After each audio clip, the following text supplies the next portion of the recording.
Good evening, ladies and gentlemen. Let me begin with some thank yous. Lisa Bloom is one of the 5 smartest people on American television. That's not saying much, but in Lisa's case, it really is. She is a brilliant lawyer. I am often privileged to do her TV show, as I did yesterday on Court TV.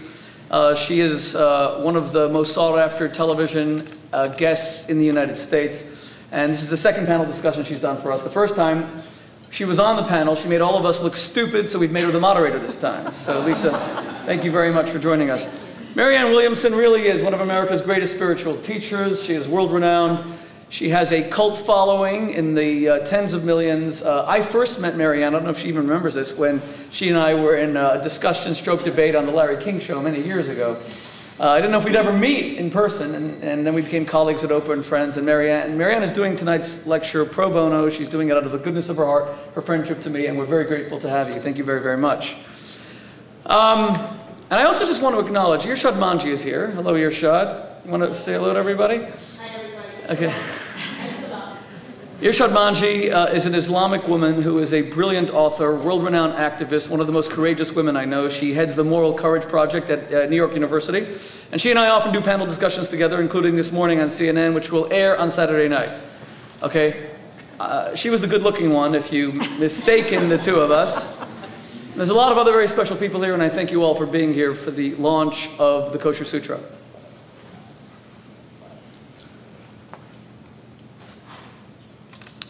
Boring.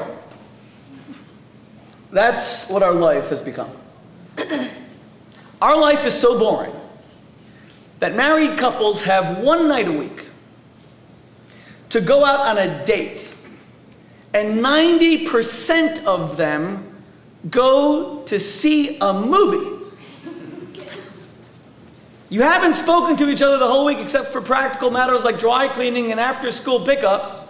And now the one night a week where you could be lovers again, you go to a movie to see Arnold Schwarzenegger try to speak English, or Sylvester Stallone try to speak any language at all,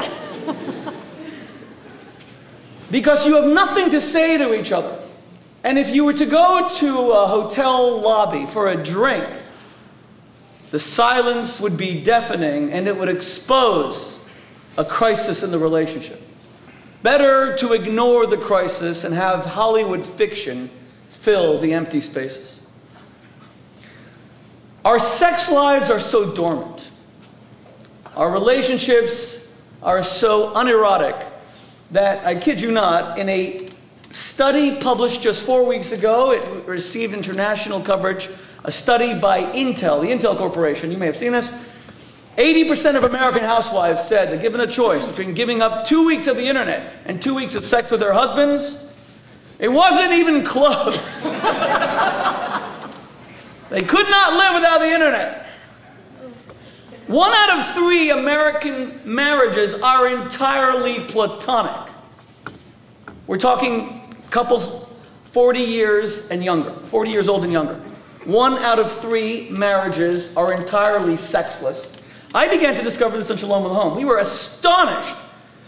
And every time we would go believing that the marriage had one issue, we would discover that they were no longer lovers. At most, they were dorm mates. They were best friends. But the emotional and physical intimacy had dried up from the marriage completely.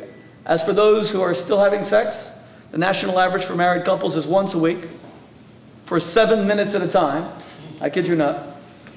And this includes the time he spends begging.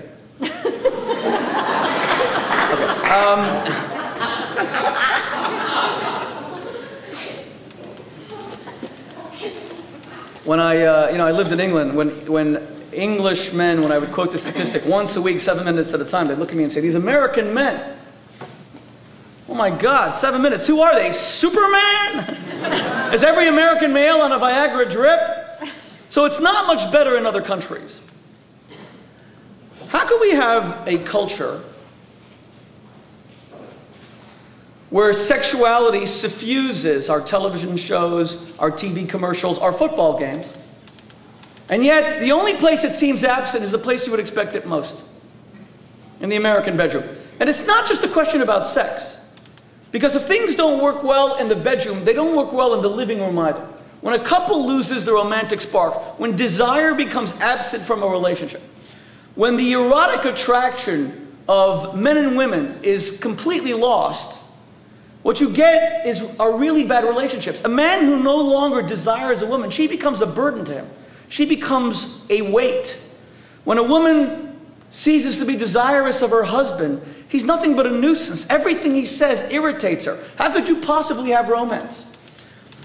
We have no more lust in our lives. And in this book, I question, where did it all go? I'll never forget, I was in a debate with a friend of mine who is a Christian scholar. And he said to me, Shmuley, lust is a sin. You're not supposed to objectify your wife. You're supposed to love your wife but not lust after your wife. I said, well, that may be true. It's just that it's opposed to the Bible, everything that you just said. He said, that's not true. The Bible says that lust is terrible. I said, what's the 10th commandment? You shall not covet your neighbor's wife. Don't lust after her, which means by implication, you sure as heck ought to be lusting after your own wife.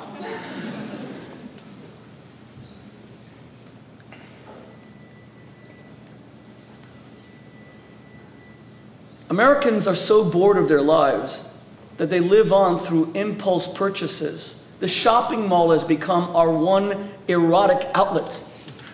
We can't live without spending money, even when we don't have the money to spend. When we look at the collapse of Wall Street and all of the social factors that led to the demise of America as a great economic power, the economists point to that word called greed. What is greed? Greed is where you are so empty on the inside. There is nothing stimulating in your life that you need to shove into that empty abyss as many ephemeral objects as possible in the hope that somehow one of them will finally stimulate you and engage you and make you feel like you're alive. So no matter how much you eat, it's never enough. Isn't that where American obesity comes from? Even after we're full, we're still hungry. Even after creating the highest standard of living the world has ever seen, we still need more. This is a spiritual crisis, and it's a crisis of an absence of eroticism. What is eroticism? Eroticism is not a woman holding a whip. Less so is eroticism a man who clicks a button on the internet and immediately 20 million pictures of naked women pops up, or so my friends tell me.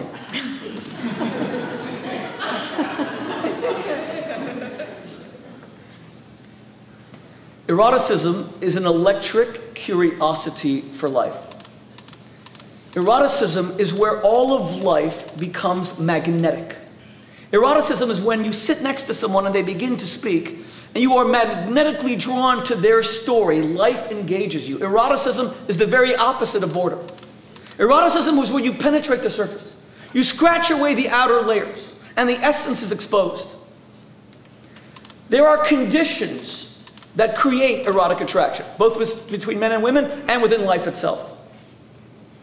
I started thinking about eroticism when I began to read the book Song of Solomon in the Bible. And this book is largely based around the Song of Solomon. Let me give you an example of what I mean about the ingredients of lust, attraction, and erotic engagement. A man goes to a beach. He sees hundreds of women walking around in bikinis. Is it sexy? Anyone? Yes, sir. Sexy. Okay, Ivan says it's sexy. Yes, sir. Is it erotic? Because what's in your mind? Wait a second. How could it be erotic when what most men do at a beach is either fall asleep or throw a frisbee? Well, this is so erotic. Anyone's got a frisbee? And yet if you're walking home at night and a woman leaves the blinds open and you peer into the inner sanctum of her bedroom, and she's now walking around in nothing but her undergarments, is it sexy, Ivan? Yes. Okay. Is it erotic? Depending on what's in the... Do you think that, where is my frisbee? Here's a woman walking around in her undergarments. Anyone have a frisbee? Now what changed? How is it that a beach is not erotic, sexy but not erotic, but someone in their bedroom is? Answer? Possibility. It's forbidden.